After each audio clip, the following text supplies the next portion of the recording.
How much was my first salary in Korea? You did that. Yeah, you crossed the line about 1,000 times and I did that. Yeah, I stayed a while, tried to make it right. Cigarette. No, I never smoked, but my heart is broke. Explosive. Stressing for that old thing back. Hey guys, welcome back to a new video. For those of you who don't know me, my name is Sine and I'm a South African currently living in South Korea.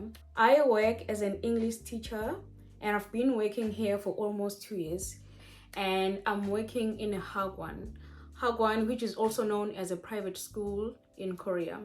So if you are someone who've been looking for information about coming to teach English in South Korea, and then this video is for you. A disclaimer before I start this video: whatever information I'm going to share today is based on my own experience and my research. This is a highly requested video, especially from Facebook, and I will focus on the requirements of teaching English in Korea, the process step by step, the emails of agencies you can use to gather your documents while you are still in South Africa. Who qualifies to teach English in South Korea? You need to be from one of the 7 countries, which I'll mention right now.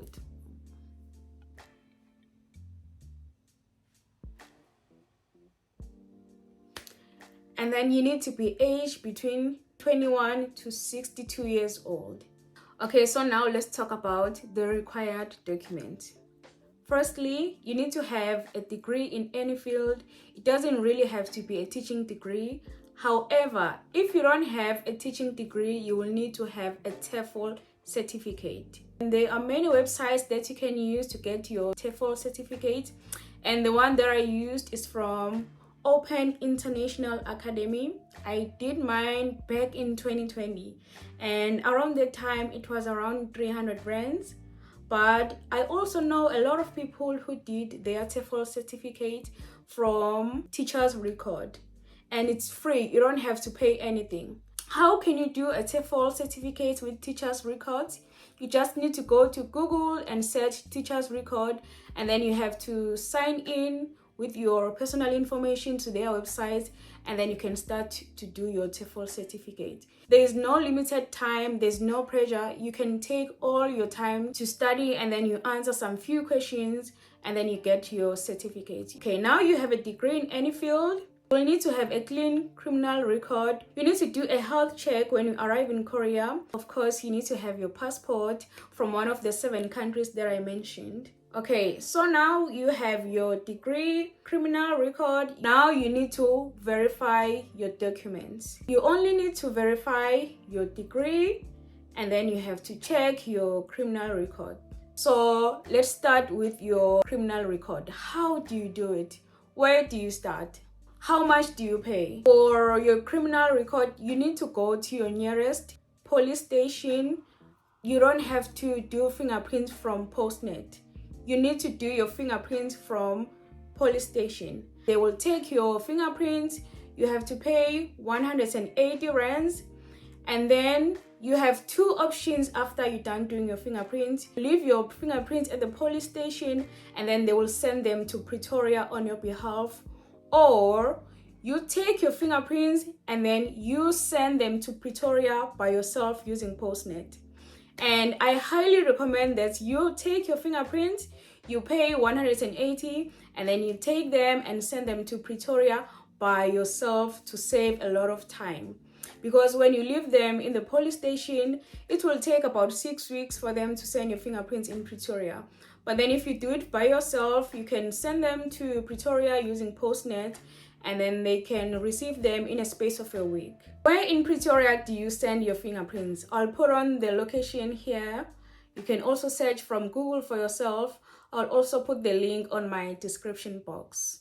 So when they receive your fingerprints, they will send you an SMS to tell you that we have received your fingerprints, and then you will have to wait for a maximum of 6 weeks. And then when your fingerprints are ready, they will send you a second SMS which states that your fingerprints are ready for collection. And then once your fingerprints have been finalized, they will send them to Postnet Brooklyn in Pretoria. You don't have to pay any amount for that. Now let's talk about a degree. You need a copy of your degree, you need a copy of your ID, and then you need a consent form.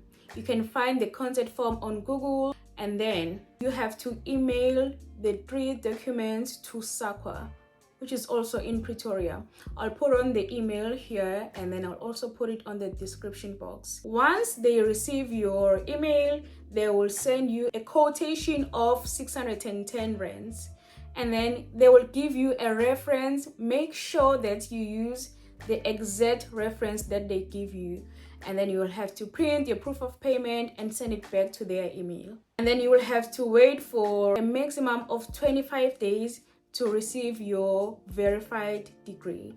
Once SAQA is done verifying your degree, they will send it to Postnet Brooklyn, the same location where they will send your fingerprints. So now you will have 2 documents at Postnet Brooklyn. You will have your fingerprints, and then you will have a verified degree. All right, I also have to put a disclaimer. You have 3 options to do the documentation process. If you have relatives in Jersey or you live in Jersey, just go to the locations by yourself. If you live far from Gauteng, you can use Postnet to send documents, to also receive your documents back to you. And then if you have money and you don't mind spending, and then you can use an agent to do the whole documentation process for you. And then you will have to pay a little bit more because now you are using a third person to do the whole process for you.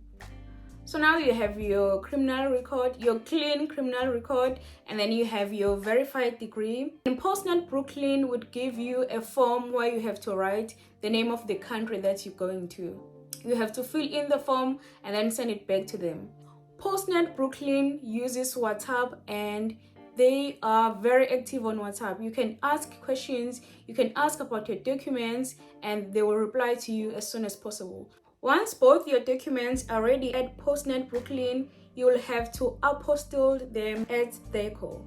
And for you to send them to DECO, you will have 2 options. The first option is for you to ask Postnet Brooklyn by SMS or call to send the documents back to you so that you can submit by yourself at DECO and you can get your document same day. If you submit by yourself, you don't have to wait 6 weeks. But then if you live far from Gauteng and you cannot submit the documents by yourself at DECO, Postnet Brooklyn will send them on your behalf. But once again, you have to pay 500 rands for Postnet Brooklyn to send the documents to DECO. And if you're using that method, it means you have to wait a little bit longer than someone who submits to DECO by themselves. If you submit your documents to DECO using Postnet Brooklyn, you have to wait a maximum of 6 weeks. But if you do a walk-in, you get your documents same day. So now let's say your documents have been apostilled from DECO, you have to start looking for jobs. But before you look for jobs, you have to make an introduction video. An introduction video is a short clip of yourself, which can be a max of 1 minute, where you tell the school more about yourself. You have to make it short and sweet. You have to tell about yourself, your qualifications, your experience, why you want to teach in Korea, how well do you work with kids. When you are doing your introduction video, please make sure that you are at your prettiest era. Make sure that you look so gorgeous. Make sure that you look so handsome, because it really matters in Korea. Looks matters a lot in Korea. Okay? So now you have your introduction video. You need to start contacting recruiters to help you find a job. Not every recruiter is reliable. So, because I love you guys so much, I made a list of recruiters that you can use, and I'm going to put them on the description box. Recruiters are used as a third party to help you find a job in Korea once your documents are ready. But you don't have to rely on recruiters. You can also apply direct to schools by yourself. How do you apply to schools by yourself? You can use websites like Dave's ESL, you can use ESL Rock, or you can use Craigslist, or you can join ESL jobs groups on Facebook. Guys, if you are in a process of coming to Korea, I highly recommend that you join a group on Facebook. South Africans in South Korea. You can find whatever information that you need regarding to coming to Korea. And then some recruiters will want to have an interview with you before you have interviews with school. And the reason why you will have interview with the recruiters, they're just going to ask you about your preferences, which age group you want to teach. Do you have a specific city that you want to work to, or you are flexible to any location? They will ask you about your experience. They will just ask you about yourself and what you want. So now, after you have an interview with the recruiter, they will find the school that you are looking for, and then you will have an interview with the school. Usually the interviews takes about 5 minutes to 30 minutes. Yes, the longest interview I had was 30 minutes, and with my current HAGWON, the interview only took less than 5 minutes. Yeah. And the common asked questions from the interview: why do you want to teach English in Korea? What experience do you have? And then they're going to give you a scenario like, if 2 students are fighting in your class, how are you going to handle the situation? They also like to ask, how are you going to deal with homesickness, because you will live miles away from your friends and family. So now let's say you've done your interview and you have secured a contract. Before you sign a contract, please make sure that your school is not blacklisted. Of course, everyone will have a different experience, but make sure that you do not leave your home country to come here and live a miserable life because you didn't check that your school was blacklisted. Do your research before you sign the contract. A lot of people ask, how much do ESL teachers make in Korea? For HAGWONs, there is no specific scale of salary. With HAGWONs, you can negotiate your salary. And in most cases, the starting salary is 2.2 million won. You can always negotiate the salary if you feel like you have more experience or you deserve more. Ask for 2.3, 2.4, 2.5. And I was so lucky. I didn't negotiate my salary, but it was more than 2.2 million won. I won't tell you the exact amount, but my first salary was between 2.3 million won to 2.6 million won. The school offered to give me that amount. So now you've done the background check about your school and you have signed the contract. After you sign a contract, you will have to send the apostilled documents to South Korea so that they can register some of your informations and then send you a VIN, which stands for visa insurance number, so that now you can go and apply for a visa if your documents have been approved. Once you sign your contracts, you have to send your apostilled degree, apostilled criminal record, a contract signed by both parties, you and the school, and then they will give you a health check form where you have to tick yes, no. Do you drink alcohol? Yes. Do you smoke? Yes. And then you will have to send 5 to 6 photos of yourself. Maybe I can say same size as your passport photos or your ID photos. So how do you send your documents in Korea now that you have signed a contract? You will send your documents using DHL. You can also find DHL in Postnet, and you will pay an amount of 780 rands. But I heard a lot of people saying the price differs from Postnet to Postnet, but usually you pay 780 rands to send your documents to South Korea. Once you send your documents to South Korea, you have to wait a minimum of a week to a maximum of a month to get your VIN, visa insurance number. Once your documents have been approved, the recruiter that you used or the school, if you apply directly, will send you the VIN, and then now you can go and apply for a visa. So now let's talk about the visa steps. Before you apply for a visa, you will need to do an X-ray check where they have to check if you have TB, if everything is okay with your lungs, and you don't go to just any hospital. There's a list of hospitals that you have to go to. I'll also put it on my description box. So once you find your nearest hospital, you go there, you do the X-ray checkups, you pay whatever amount, In my case, I went to the hospital in Lens, in Lenasia. I don't remember the name of the hospital, but I paid 500 rands.